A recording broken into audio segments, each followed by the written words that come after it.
Joint doctor ফোরামের ও ৫৫টি সামাজিক সংগঠন একসাথে কলকাতার রাজপথে নামতে চলেছে আগামী ১ অক্টোবর। কলেজ স্কোয়ার থেকে রবীন্দ্র সদন পর্যন্ত মহা মিছিল হবে। ১ লাখ লোক সমাগম হবে এই মিছিলে, দাবি সংগঠনগুলির। মূল বিষয় অভয়ার বিচার চাই। সেই সঙ্গে আগামী মহালয়ের দিন জুনিয়র ডাক্তাররাও কি মিছিল করতে চলেছে। কলেজ স্কোয়ার থেকে ধর্মতলা পর্যন্ত সেখানে একটি মহা সমাবেশ হবে, সেটাও জানিয়ে দিলেন। সেই সঙ্গে আগামী পুজোর দিনগুলিতে শ্যামবাজারে জয়েন্ট ডাক্তার ফোরামস পক্ষ থেকে একটি প্রতিবাদী মঞ্চ থাকবে। সেখানে সকলকে আহ্বান করা হচ্ছে পুজোর দিনগুলিতেও আমরা প্রতিবাদে সামিল হব এবং সকলে যাতে এই মঞ্চে এসে সামিল হতে পারে, উৎসব ও হোক প্রতিবাদও হোক, এটাই তাদের মূল বিষয়। কেননা ডাক্তার ফোরামসের পক্ষ থেকে জানানো হয় অভয়া বাড়ির নিচে গত ২ বছর দুর্গাপুজো করে আসছে। কেননা তিনি প্রতিজ্ঞাবদ্ধ হয় যে যদি তিনি ডাক্তারিতে চান্স পান তবে তিনি দুর্গাপুজো করবেন। সেই মতো বিগত ২ বছর থেকে করে আসছে, কিন্তু অভয়ার মা বাবা পরিষ্কার করে বলে দিয়েছে ঘরের দুর্গা বিসর্জন হয়ে গেছে, তাই আর দুর্গাপুজো করব না। তাই শ্যামবাজারে দ্রোহের সমাবেশ হবে দুর্গাপুজোর সময়। কালে সিনিয়র ও জুনিয়র ডাক্তাররা এই দ্রোহের সমাবেশে থাকবেন বলে জানিয়ে দিলেন। আপনারা দেখছেন সংবাদ শিরোনাম।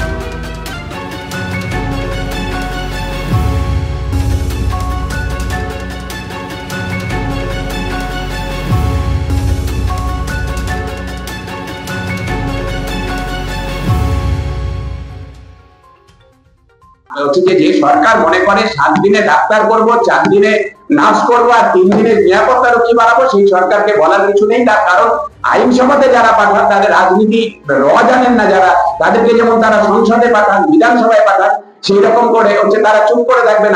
যে হাত তোলা সাংসদ আর হাত তোলা বিধায়ক আমাদের ভরে গেছে আমাদের রাজ্য। একই রকম ভাবে তারা মনে করেন যে 2 দিন ট্রেনিং দিলে সিকিউরিটি গার্ড হয়ে যাবে, 2 দিন বা 3 দিনের মডিউলার ট্রেনিং দিলে। সিকিউরিটিটা অত সহজ নয়, বিষয় না।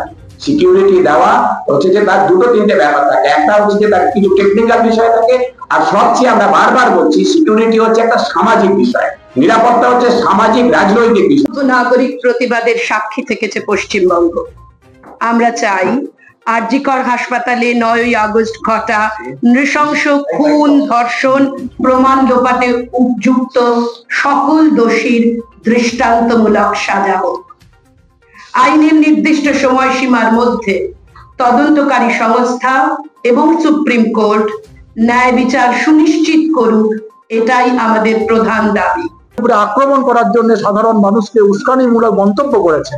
এই বিষয়গুলিতে নিয়ে প্রশাসন কোনো ব্যবস্থা নিলেন না, বরঞ্চ থ্রেড কালচারের বিরুদ্ধে যারা আন্দোলনে নামছেন, থ্রেড কালচারের অভিযোগগুলি পেয়ে এই মুহূর্তে যেসব অধ্যক্ষরা কিছু ব্যবস্থা নিচ্ছেন তাদেরকে যে আবার প্রশাসনের রক্তচক্ষুর মুখোমুখি হতে হচ্ছে।